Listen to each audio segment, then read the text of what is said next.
Today we're going to talk about the Porsche 911 964. The model that we're looking at the moment is an 89, which is a Carrera 4. We're going to get into some of that detail later. Just a few simple startup points.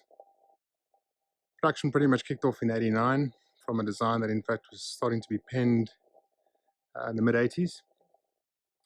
It is, which a lot of people don't know, by many accounts, the last of the air-cooled designs. The 993 that followed the 964 was in fact initially intended to be water-cooled.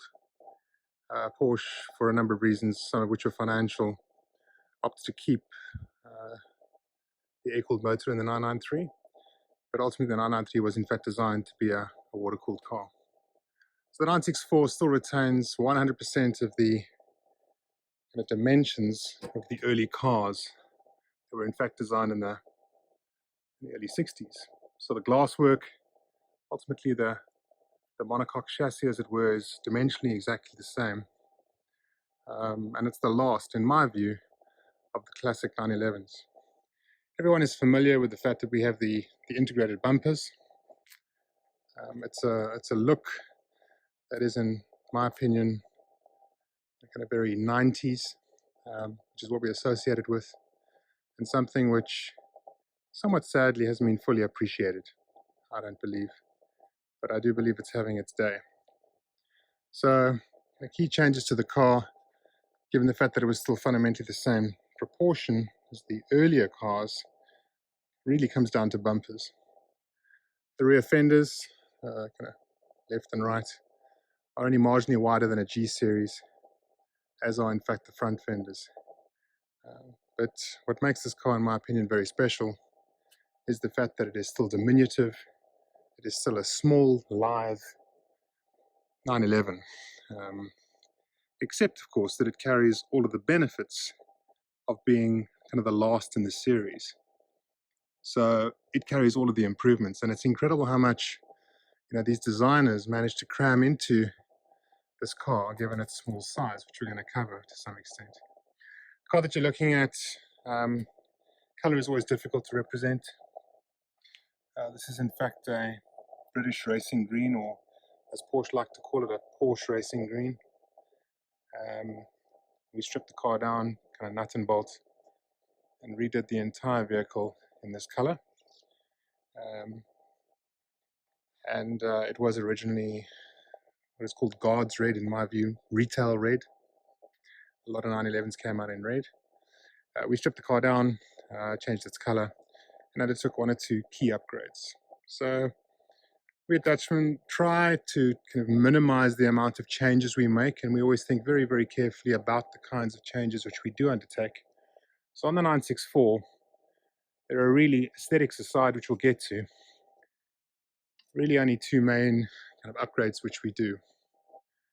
We will obviously do what we can in terms of setup. So we prefer to fit coilover suspension to our cars. It gives us the ability to within a kind of minute degree, adjust the setup. So the coilover suspension is one thing which we do. And incidentally, the standard suspension on a 964 is more than capable. It just doesn't quite give us the amount of tweaks which we're able to get the most out of the car on. It's probably a better kind of indication of what the color looks like.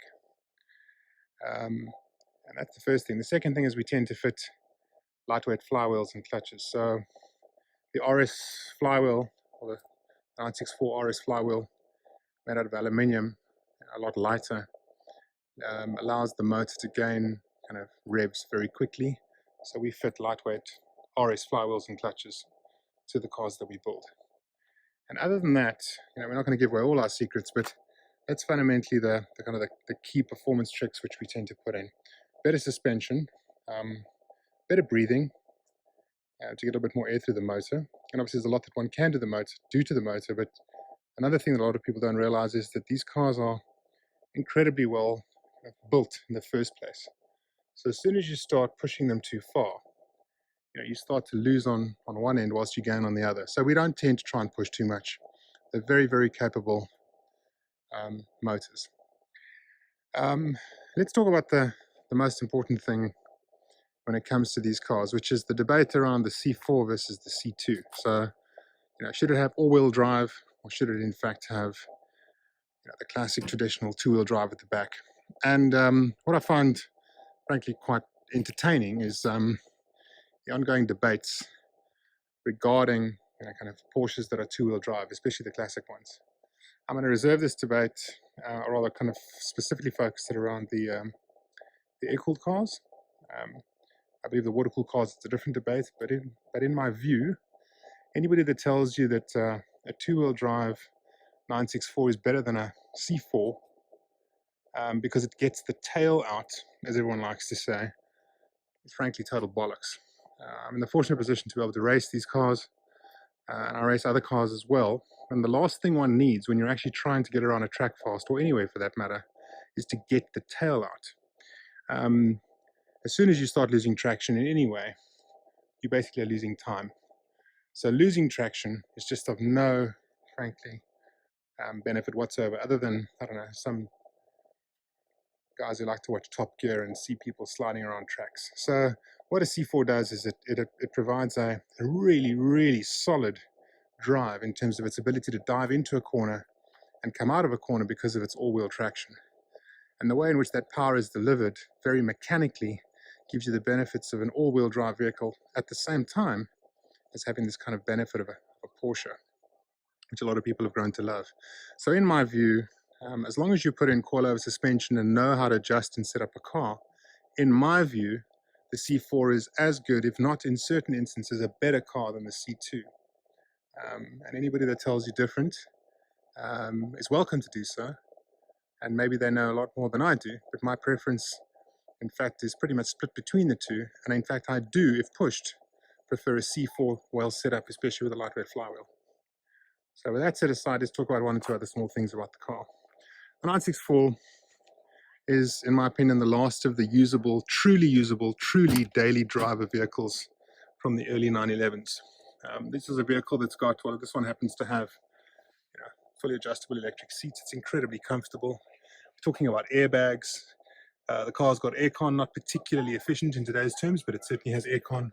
It's got heating, and it does an incredibly kind of capable job of giving you even in contemporary terms, a very comfortable and very capable drive. So in my view, given its size, given the kind of the power delivery, given the feel that it has, be that a C4 or a C2, it is, in my opinion, if you're searching for a true, and I mean a true, daily driver of a classic Porsche, depending on which part of the world you come from, the 964 is the only car that does it. I've been in the fortunate position to be able to drive earlier ones, to drive SCs, to drive water-cooled cars, etc.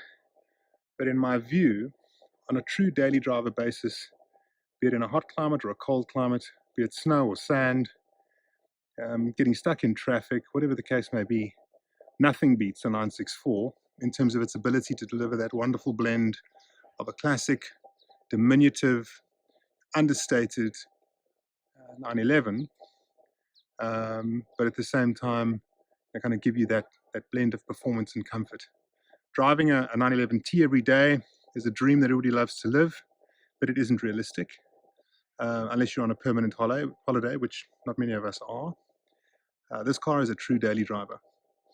I've taken it to many places and certainly intend to do more of that. Other little tips and tricks. The wheels on the car are Fuchsfelge wheels. This car has both the original Cup 1 wheels, and there's a very strong debate, and I certainly can't argue with that a 964 looks best on cups, and I certainly agree that a 964 does look particularly tidy on cup wheels. But, and I'm now even referring to not the aftermarkets, but in fact the original wheels, the original Cup 1 wheels are unfortunately quite heavy. So the net result of that is that you lose quite a bit in terms of, let's call it the sheer acceleration of the vehicle, and in fact to some extent, let's call it the litheness of its handling. So the Cup 1s look great, and in my opinion, really do suit the 964.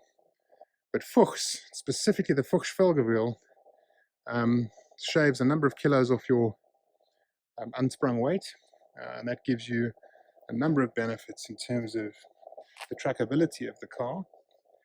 In fact, the border driving kind of capability of the car, because obviously there's a lot less weight which is unsprung, which effectively comes down to the wheels.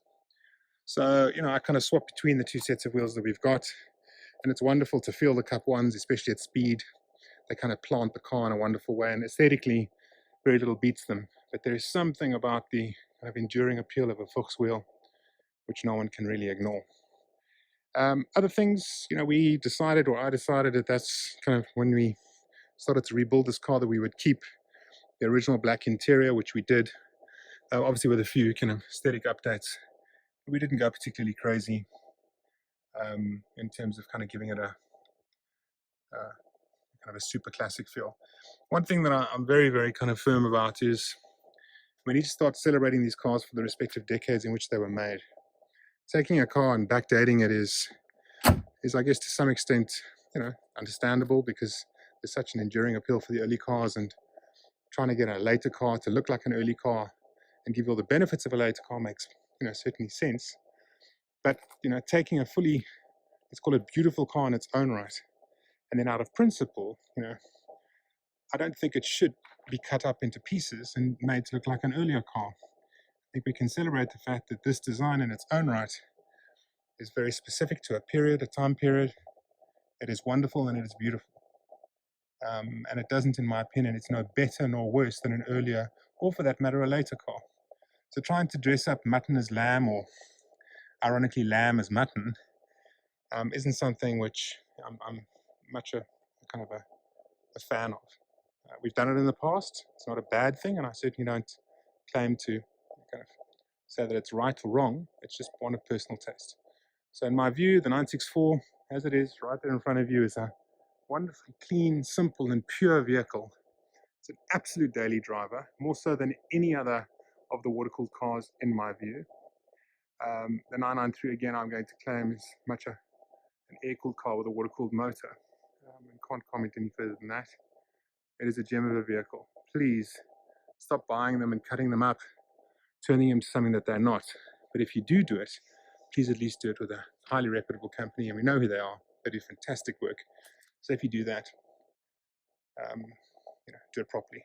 If not, stick to a standard 964, do some key upgrades to it. We're doing a number of them at the moment, which we're quite proud of, and we'll certainly share some more of that information into the future. I hope that's been of some assistance if you're thinking of buying a 964. And again, thank you for watching.